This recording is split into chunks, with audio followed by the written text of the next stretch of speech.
Good afternoon, everybody. Thank you for joining the April 2025 roundtable sponsored by the Mass chapter of the PMI Association. We have a great speaker, Sanaz Ghazi, will be speaking today, and she's been here before as well, so it's great to have her back. Before we begin, I wanted to give a shout out to the Mass Bay chapter. We have a lot of great events, some free, some paid for. So for example, these roundtables are free. Please check them out. And I believe we have 3 in the Mass Bay chapter. And there are also some events where you get together with some of your colleagues. For example, there's an upcoming game at the Red Sox that you can sign up for. That's a paid event. Before we actually have the presentation with Sanaz, I wanted to share an upcoming event that's going to be sponsored by the Mass Bay chapter. Bear with me. So in September 19th at the 4 Point Sheraton Hotel in Norwood, Massachusetts, they are having the Professional Development Day. I do not know what the cost is, but this is, different tracks that you can go to. You can earn PDUs, and more information will be sent out to people that are on the distribution list. But I wanted to put this on your radar. On Friday, September 19th, there will be the Professional Development Day sponsored by the Mass PMI chapter in Norwood, and we hope that you can attend. So it is my pleasure to introduce right now Dr. Sanaz Ghazi, who earned a BS in Environmental and Energy Engineering as an MS and a PhD in Urban Planning and Sustainability Management from Tehran IAU, and held 2 postdoctoral positions at the University of Brighton in the UK and the University of Malaya in Malaysia. She has certifications in project management, Scrum Master, Six Sigma Black Belt, Change Management, and ROI Professional, and expertise in simulation modeling and statistical data analysis. Dr. Ghazi began teaching at IAU in 2004 and taught in the UK, Malaysia, and Canada. She is a member of the Professional Advisory Committee of Sheraton College and worked on revising the curriculum for the electromechanical engineering program. Additionally, she published a textbook on applied statistics, and energy, and contributed to revise and textbook efficiency in large buildings for Seneca Polytechnics. For over 20 years, Dr. Ghazi has managed many projects in healthcare, sustainable energy, technology, and the public sector, where she led digital transformation projects. And she volunteers as a regional director of the Change Management Institute in 2022 and served as the 2021 vice chair, as well as the communications chair 2016 to 2021 of the American Society for Quality, ASQ, in the Toronto section. So we are very well, Dr. Ghazi is a great presenter, a lot of background, and Dr. Ghazi, the floor is yours. Thank you very much, John. Hello, everybody. Welcome to my talk. Let me share my screen. I have one healthcare project to share with you and have this conversation about how we can engage, the stakeholder in project, like this. So the main reason I selected this project for today's presentation is engaging or leveraging a stakeholder engagement in process improvement, in optimization and business analysis projects. It's not easy, and because sometimes they tried several ways, or they experience many approaches, but they haven't been successful as expected. So what I have for today is how we can leverage stakeholder engagement with an evidence-based approach for business analysis projects. And for that, I have a case study which dates back to 2018, and it's to improve the wait time for the rapid cancer diagnosis program. In Canada, it's called LongDAP, and at one of the largest hospital in Ontario, South Lake Hospital.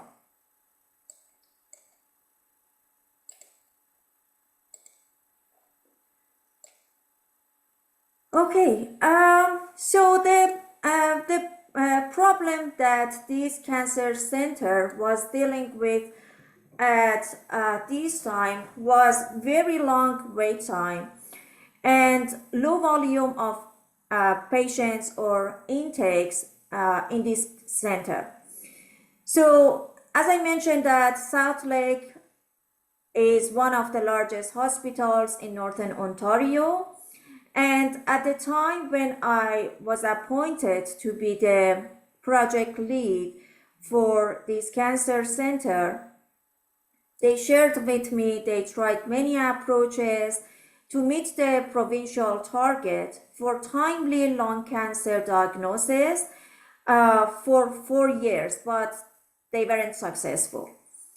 And then when I talked to them and I asked them about the provincial target, they mentioned that at least 65% of patients needed to be diagnosed within 28 days. So for me, it was a very smooth, the process for the patient flow from the referral point to the diagnosis, and that's why I was very interested in exploring more about the root causes of delays or maybe the long wait time for this hospital. They also mentioned that comparing to the provincial target, their performance in 2018 was 45% to 47% of patients met the target. So as you can see here, I pulled data and maybe the ranking among other cancer centers who got funded based on this very special care pathway. And you can see that this hospital was one of the lowest ranked centers in the province, 11th to 14 out of 14. And they had a very low clinical interactions, 50 cases monthly. So at the time when the project initiated and I was in the initial interactions and communication with the executive sponsors of this project, I really wanted to explore how to communicate with them effectively and engage them. As you know that for optimization projects, for business analysis projects, the methodology or maybe the approach that we follow is quite different with the methodology that we have for other projects, right? I understand maybe the approach could be the same. We may use, the waterfall or agile or hybrid approach. Any of these, the approaches can be implemented based on the nature of projects and the preferences we receive from the stakeholder. But for the process improvement project like this, because they had negative experience of trying different or maybe several approaches, methodologies, and they weren't successful to meet the target. And to be honest, they were at risk, right, losing the fund because of this problem. So the best approach to communicate and engage and make sure the stakeholders will be on board to support this project was very, very tough. So that's why I tested an integrated approach that I will share with you later. But prior to that, I just want to have your contribution by asking you this question because I believe that we can learn from each other. If you were in my place at that time and you wanted to deal with a situation, with a scenario like this, you needed to start working with stakeholders who are not sure about the success of the project. They don't trust you in the beginning because they tried, the other approaches and they are very positive another approach might not be successful. So given that the Cancer Center has made significant efforts to meet the target but hasn't been successful, what approach would you use to engage project stakeholders? What do you think? What do you think if you wanted to lead a project like this? How would you engage with the project stakeholders to make sure you have their support from the beginning of the project? Without their support, we couldn't, move forward and work on other aspects of the project. I do believe some folks are communicating in the chat. Okay, Someone propose interviews. Okay. Please feel free to unmute yourself if you'd like to speak.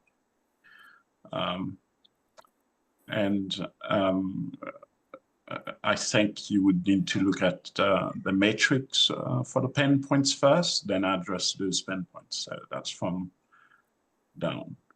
So one-on-one interviews, yes, very good point. Thanks, Jack, for reading the comment from Dawn. I think you would need to look at the matrix for the pain points first, then address those pain points. Can you elaborate it, Dawn, a bit, if you don't mind? So which matrix are you referring to, if you can add something to your comment? Well, you were mentioning that there were a number 11 out of 14 and their wait times were high, and looking at the reasons why the wait times were high. Let's say you didn't have enough staff and maybe that's what you need to address, or maybe the wait times were high because the timing that they could come in, you didn't have enough hours dedicated, and maybe you need to address that pain point, saying you're going to increase the hours of the availability for doctors in that field for long. Going by that way, and just breaking it down of the reasons, asking yourself, almost like asking yourself the 5 whys of why it's going that way, and addressing what you think is the root cause, and then having some solutions for that. Very good point, Don. Conducting root cause analysis, maybe using technique like 5 whys, a very effective way to get to the bottom and the main reason of the inefficiency in the process. So yes, you're right. We need to have this maybe brainstorming session with them to understand the root causes of the problem. And we also have another comment: physician shortages, nursing staff shortages, equipment availability, by using fishbone diagrams to maybe again identify the main root causes of a problem, like the long wait time or the process time in this case, right? So yeah, these are very good, maybe ideas that you are sharing here.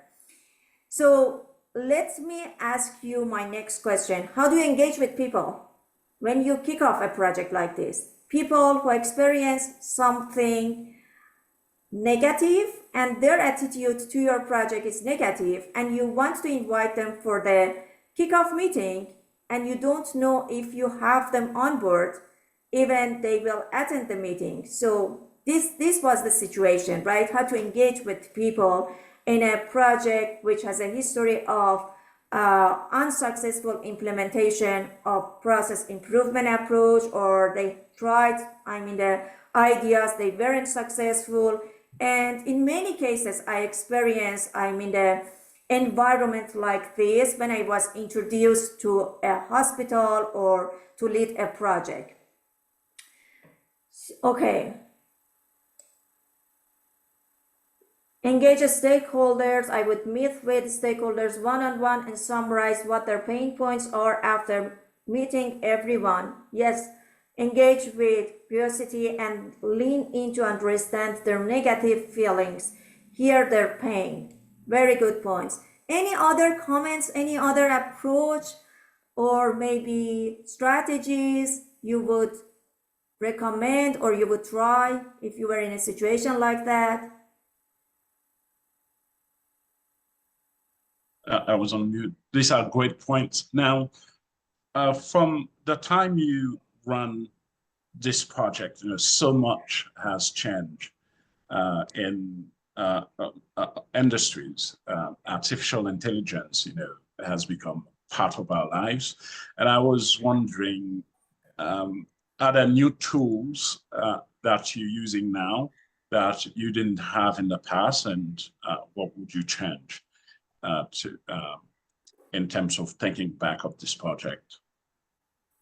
Yes, you are right, Jacques. At that time in 2018, we didn't use AI, right? And then we just relied on the human interactions and the information or data we gather based on the communication channels we put in place dealing with the stakeholder, right? So what I see from others, they're putting in the chat, maybe working with the executive sponsor to make sure we have strong, the executive sponsor to support the project and being a champion. Yes, that is also another approach or maybe a strategy we can use in the situation like this.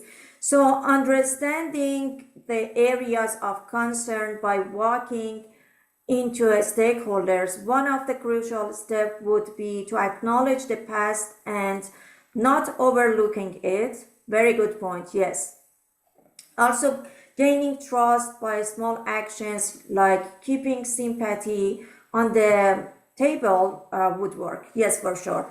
So, yeah, first of all, we need to accept, right? They tried hard and they maybe experienced several approaches and implemented those approaches, but they couldn't achieve the results or the outcomes as they expected, right? So maybe that is one of the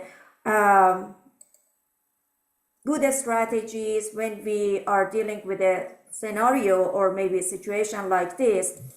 So what I have to share with you, in addition to great ideas that you shared here, engage stakeholders with a data-driven approach that highlights strengths and progress and focusing on the glass half full to build confidence and momentum for change.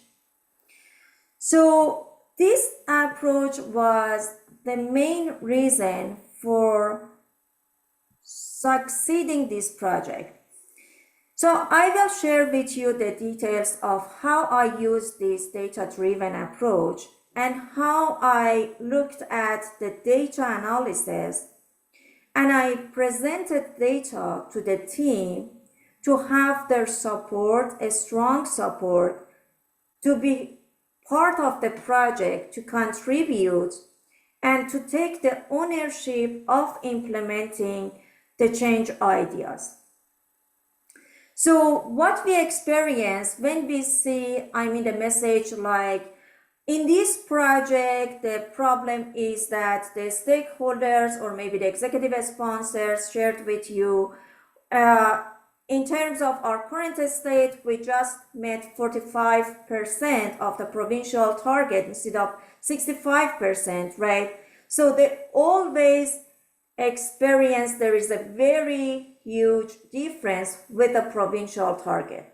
But they weren't aware of in that number they have achieved in a year, how much alignments or how many cases met the provincial target, right?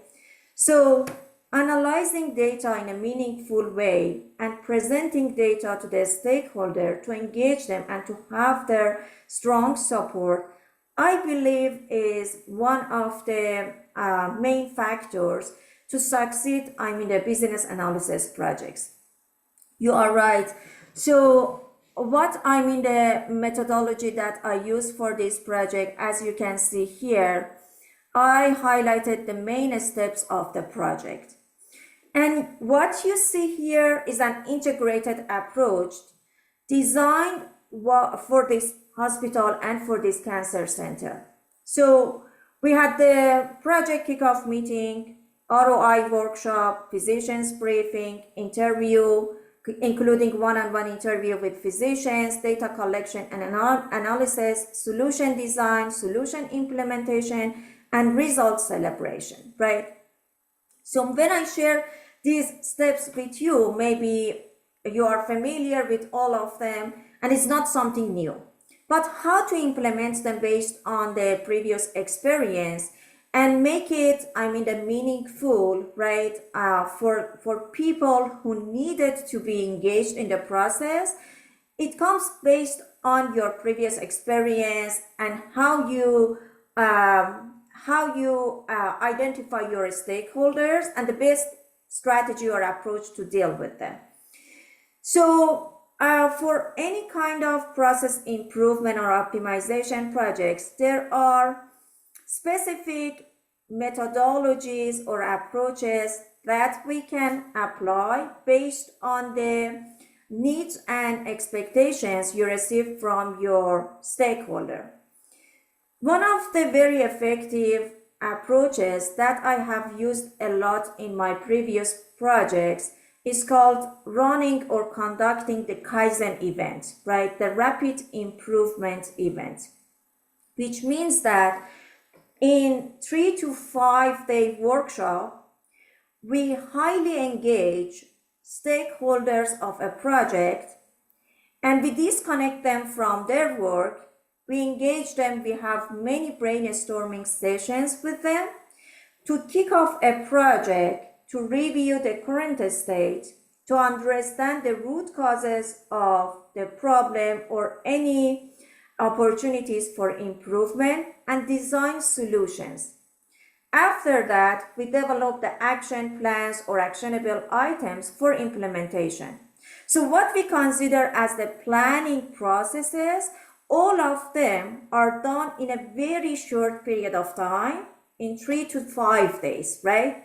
And you see that's going to be very kind of the condensed project or maybe conversation that we need to have with the key stakeholders as well as the executive sponsors of the project, because at the end of each day, whatever ideas generated or maybe change ideas that we needed to implement later needs to be approved by the executive sponsor financially or maybe from the other perspectives to implement those ideas, right? So that was the approach that we implemented for this project. We had the kickoff meeting as an opportunity for the Cancer Center to know our team. At that time, I was the principal project lead manager supervisor with Medtronic. Medtronic is a global medical device company, and I worked with their headquarters in the US as well as Canada. And then from that company, we as the process improvement team was introduced to the hospital team or the cancer center team. After that, and I added this step to the methodology for any kind of optimization projects in service sectors, including healthcare, because we are dealing with people, right? So, and when you work with people, you need to understand the needs and expectations at several levels. You cannot meet the expectation of just one level, executives or maybe top management, right? It's totally different with a production line or manufacturing that you have a very clear understanding of what you want to achieve. If you don't understand the needs and expectations of different levels, from top management to the supervisors or the mid-level managers and then frontline workers, you don't look at the big picture, and you don't have a very in-depth understanding of the entire organization needs and expectations. So that's why you cannot get support from all stakeholders that you need to have their contributions to implement the project. We work with people in organizations like hospitals, right? And one of the main groups that I needed to work with them closely were the physicians. So for the physicians, we had a separate, the meeting that was the physicians briefing, because in the initial conversation with the executive sponsor, what we learned, there was some kind of disagreement between physicians, and they blamed each other because long process time or wait time. And that's why we wanted to make sure everybody is on the same page, and there is a very positive environment when we kick off the project, or maybe the brainstorming sessions. And then we followed the interviews, one-on-one interview with physicians, administration, and support staff. So to create a very safe and friendly environment, to build rapport, and to make sure they share with you those specific pain points that they experience in the process from their own perspectives, right? And then data collection and analysis. We cannot rely on just people's assumptions. The reason is that if you ask people their opinion about a problem, right, they may share with you different opinions based on their own understandings and experience, right? And there are several factors, impacts on people's assumptions. So that's why we need to collect data, define right metrics, collect data, and analyze data in a meaningful way to understand the process much better and to conduct the root cause analysis. So that's why I called this approach, or this methodology, a data-driven based approach, right? And then, when we know about the problem, the real problem, that's the most challenging part of BA projects, or maybe process improvement projects.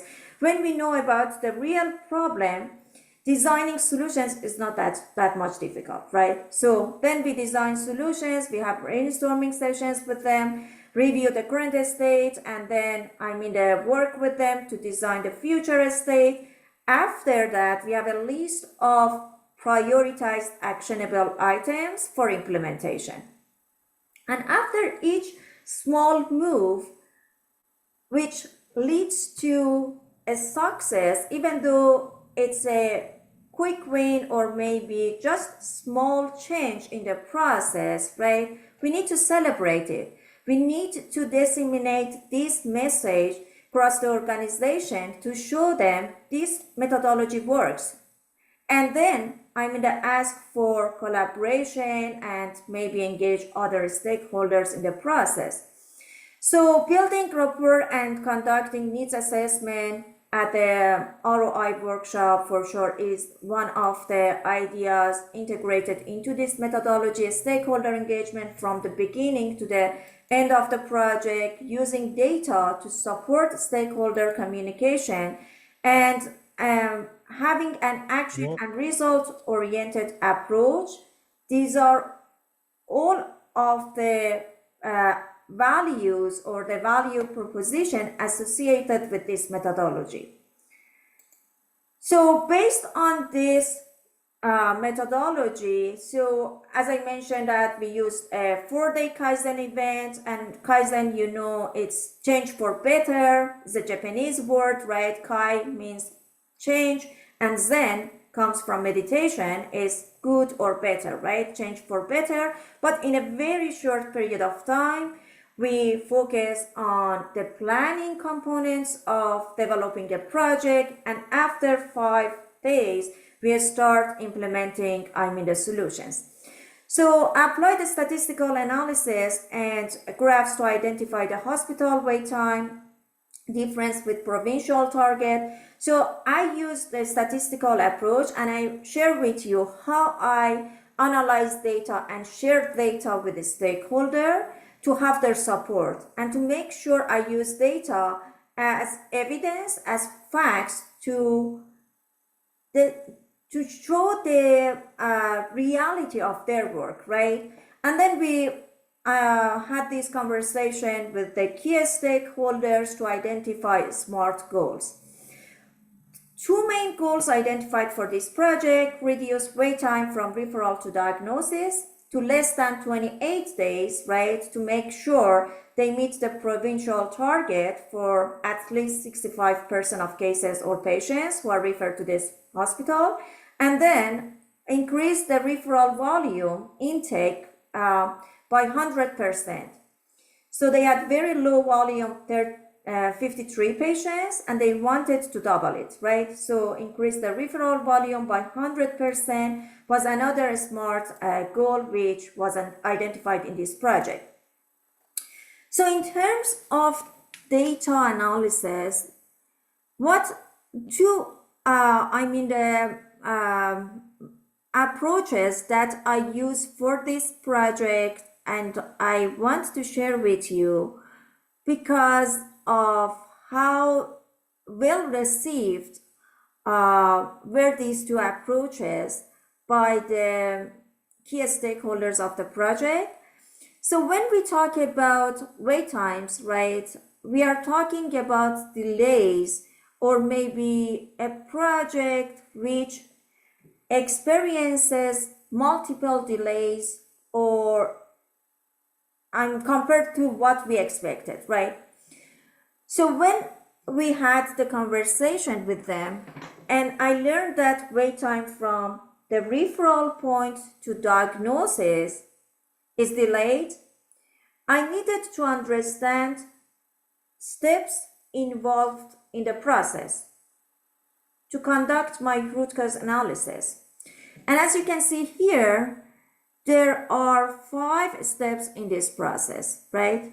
Referral, patient navigator encounter, request for diagnostic test, diagnosis results. I reached out to the decision support team, the team which is in charge to collect and provide high quality data in hospitals, and I asked them to pull data related to these timestamps, right? From referral to patient navigator encounter, from patient navigator encounter to request for diagnostic test, and so forth. As you can see here, I calculated the average wait time, and it showed that from referral to the first patient navigator, the average time to complete this step is 5.4 days. For the next step, it was 6.2 days. However, in this sub-step, right, in the process, from request for diagnostic test to diagnostic test, something was wrong because it was very long time took to complete this process or this step of the process, right? So in this sub-step, I just dig into the data and I tried to understand what the reasons were to see these number of days of delays or maybe waiting just from the time that the diagnostic center received a referral for a patient to the time that the diagnostic test is completed, right? Doesn't sound reasonable to have almost a month to complete this activity. And then from diagnostic test to diagnosis result, it was 2.7 days. I never rely on one metric when I do root cause analysis. I usually go for the descriptive, the statistics analysis. But for this case, what else I did? I looked at mode or most likely wait time, right? So in most cases, for the first step of the process, it took 6 days. For the second, in most cases, at the time that they received, the patient navigator received the referral, passed it to the diagnostic test. And it was very interesting because if these two steps of the process, in many cases, we don't see any delays, for sure the bottleneck of the process is here, right? So by knowing about this data, I had the brainstorming session because I use this data to convince surgeons, to convince key stakeholders of the project, and to work with those ones who are involved in this specific step. Another analysis that I did because I wanted to build rapport and I wanted to have their strong support in the process was creating the distribution chart. So what I did, they hired us in 2018 and I looked at data from 2016 to 2017 before implementation, pre-implementation, right? I asked them to pull data at patient level and I made this distribution chart. When they relied on just one number to report it to the province to show that whether or not they meet the provincial target, they relied on the red line, which is the average, right? And for the average, yes, for these 2 years, they just met 57% of total patients met the provincial target. However, they didn't look at the number of patients who were in the left side of this line, which are the volume of patients who met the target, within the target, right? They just relied on this number, which was impacted by an outlier like those 3 patients that you see at the end of the graph, right? With a very long ratings in the process. What I do when I do analysis and I look at the distribution chart like this, I ask them to pull data, and for this cancer center, what I did, I asked them to bring the patient chart for those patients that you see them in the right side of the red line, right? Because something was wrong with those patients. And I just tried to understand what was wrong and to complete my root cause analysis to work with them to find a solution for improvement. Surprisingly, these 3 patients that you see here and at the end of the tail of this graph are those kind of very rare patients, cancer patients that we have in the process with very special conditions, and they create, the outliers in the processes which impact on all quality metrics.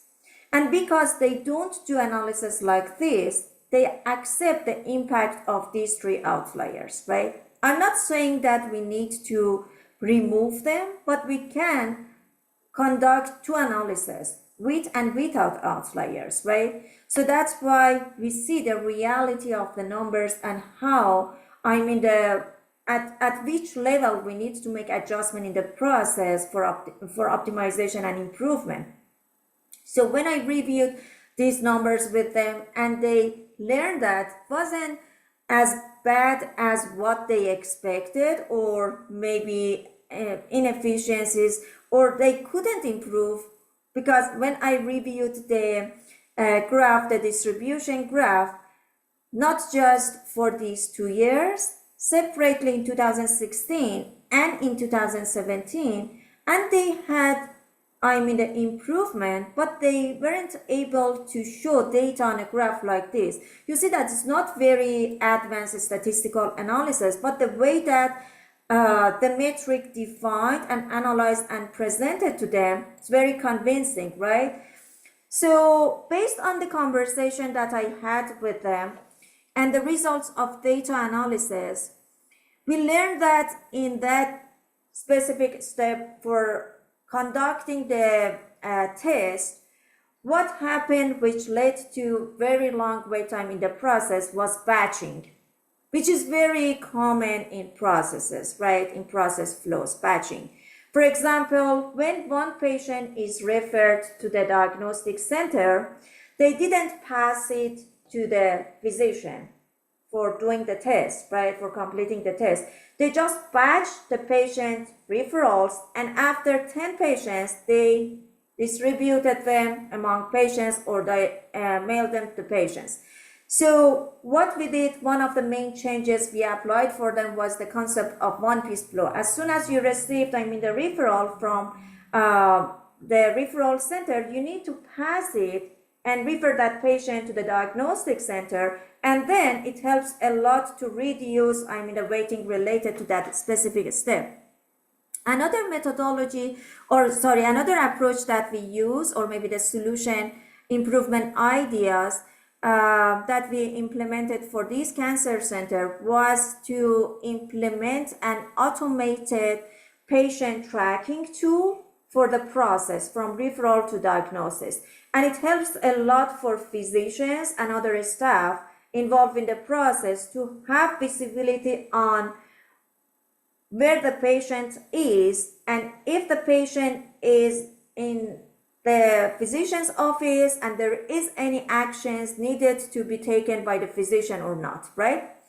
So these two main changes help a lot to improve the efficiency of the process significantly. These are the outcomes of the project after implementing these changes. I believe that post-implementation in 6 months, and you can see that the percentage of patients meeting the provincial, the wait time target improved a lot from 42% to 75%. And then they maintained the result for 3 years.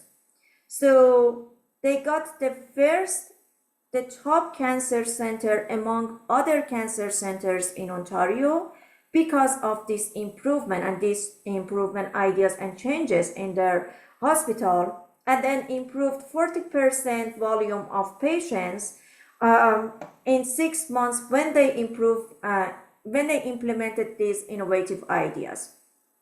And for sure improved patient satisfaction and engagement. So the takeaways for me related to this project to share with you, and then I open the floor for Q&A, and I would be very happy to have your thoughts and feedback on this methodology or this approach. The main takeaways are critical role of senior leaders' engagement and commitment. For this project, the request came from the hospital VP. In the picture that I included in the methodology, I selected that picture because I wanted to show you the VP of the hospital participated in all brainstorming sessions that we had with the surgeons and with the physicians. And the reason for that was she wanted to show her support, and she was very clear on her message. I remember that in the very first meeting that we had with her and the rest of the key stakeholders, she mentioned that right now is the time for a transformational change in our cancer center.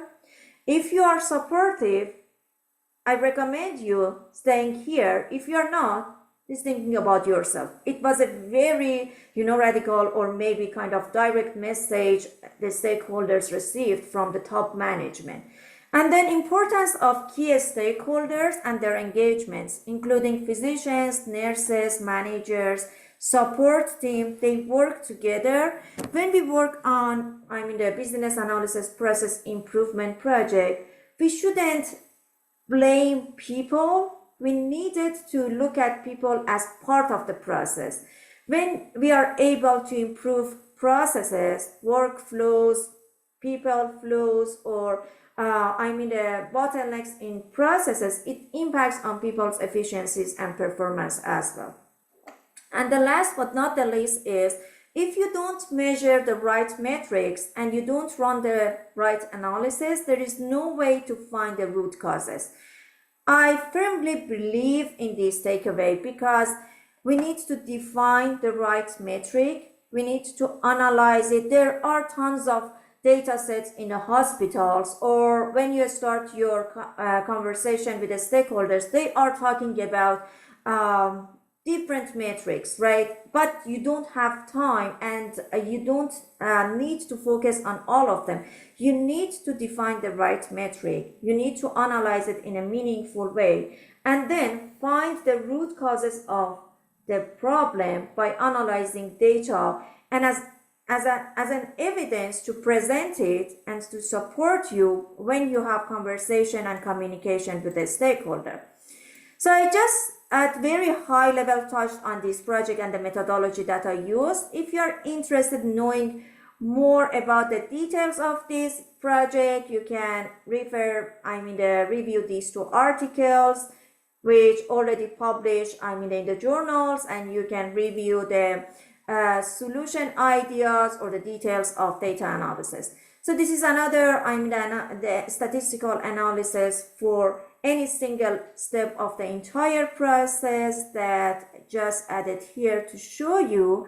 And let me pause here, stop sharing my screen to review your comments in the chat and to ask for any questions or if you have any feedback to share. So there was one question from Don that asked about what method did you use to conduct your RCA? So for the root cause analysis, I used the brainstorming session, and I used the quantitative data analysis, right? Don, the 5 approach is a very effective way, qualitative way, or maybe the fishbone diagram. In healthcare, so that's my personal opinion I'm sharing with you. So in healthcare, after asking the third question, people take it personal and they don't like it because they feel like you blame them, right? So that's why what I learned that physicians and surgeons, the executives, love seeing data and the results of data analysis. So that's why I mainly relied on data, and by the results of data analysis, I tried to convince them.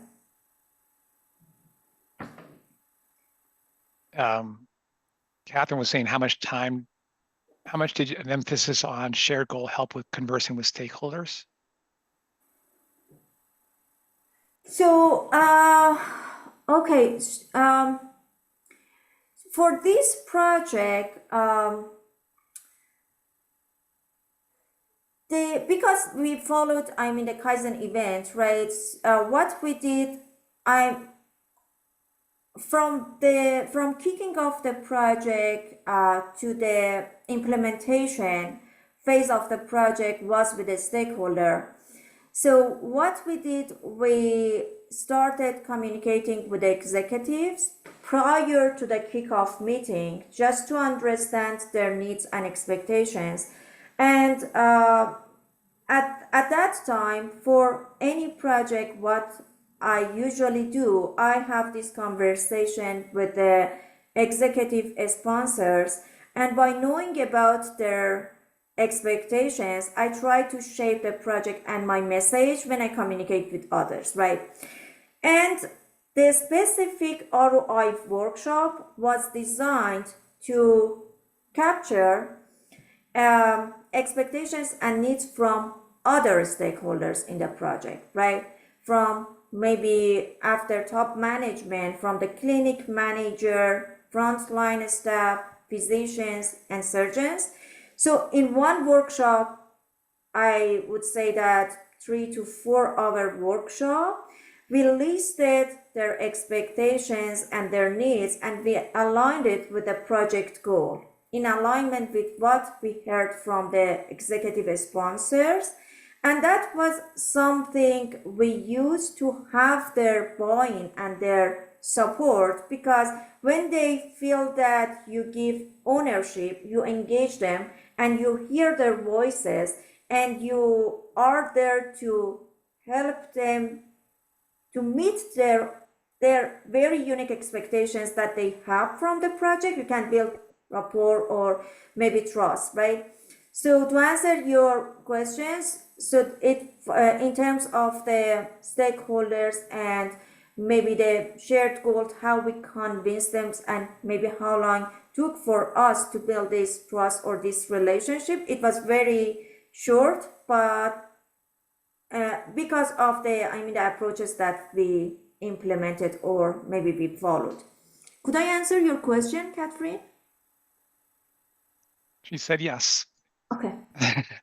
There was actually a comment from Andre about going back to the RCA about expecting, I think, just-in-time processing requests instead of batching. Didn't know if you wanted to comment on that. Okay, let me go to the question. So the one piece flow instead of batching? Just in time instead of Just in just-in-time time. process of requests instead of batching. Yes. Okay.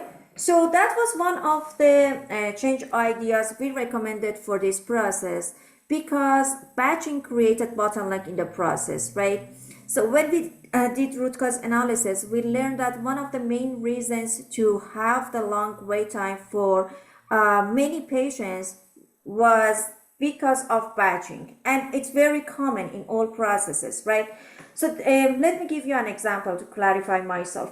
Let's assume that one patient referred to the diagnostic center 2 weeks ago, another patient referred 1 week ago, and then we have a batch of 10 patients, right? Different times, that they referred to the center.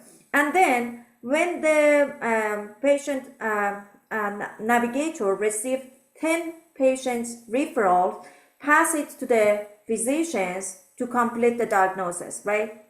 So that's why for those ones referred to the center earlier, they experienced a longer wait time, right? So the idea that we shared with them was you don't need to wait to have a batch of 10 patients. And it was because of the setup of process, how to communicate with physicians' offices to work with them, right? So we say that just as soon as you receive the referral for one patient, send it to the corresponding physician.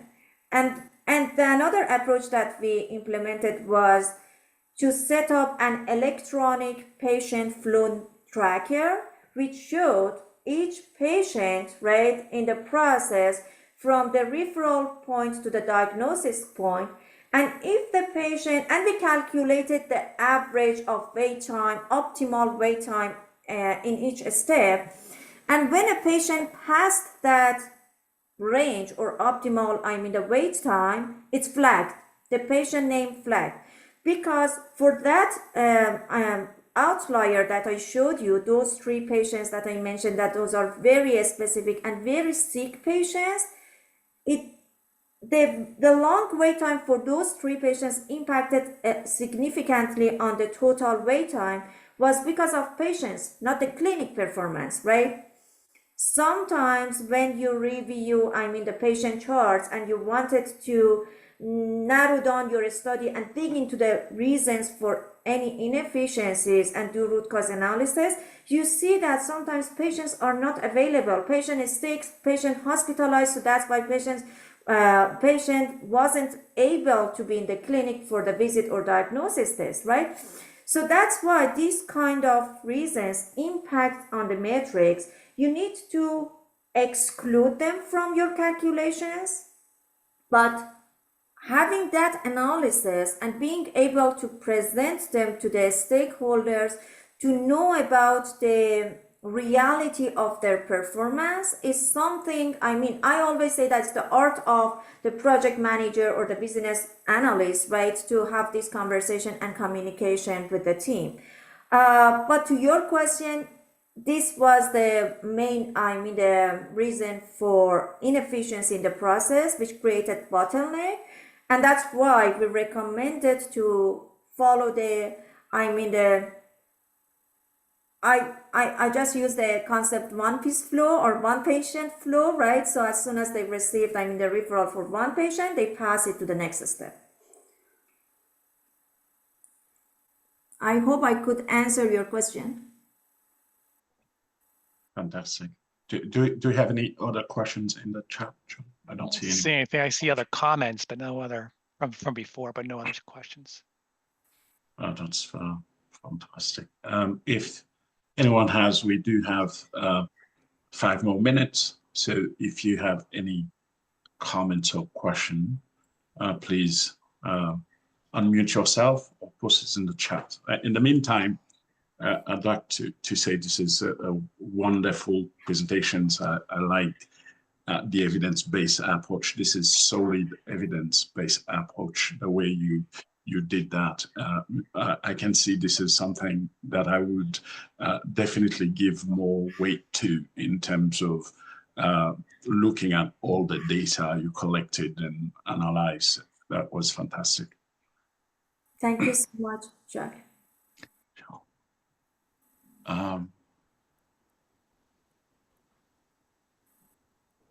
Oh, and John posted in the chat, May 15, it's next roundtable. So that's the Thursday of the month. We're also looking for presenters. Right, that's true. Okay, it's look like I don't see any other questions. Wayne said, I just want to say that this was an excellent presentation. I learned a lot, and I agree. It was an excellent presentation. Thanks for the shout out, Wayne. Yeah. Okay. Well, thank you so much. Sanaz, is always a pleasure to have you here. Hopefully we'll see you again before the end of the year presenting here. So thank you so very much. Thank you all for attending. It's always a pleasure to see so many familiar faces here every month. This roundtable is a success because of you. And and John and I, we're very grateful for your loyalty and support. So that's fantastic. Thank you all. Thank you very much, everyone, for having me today. Thanks. Thank you. Thank you.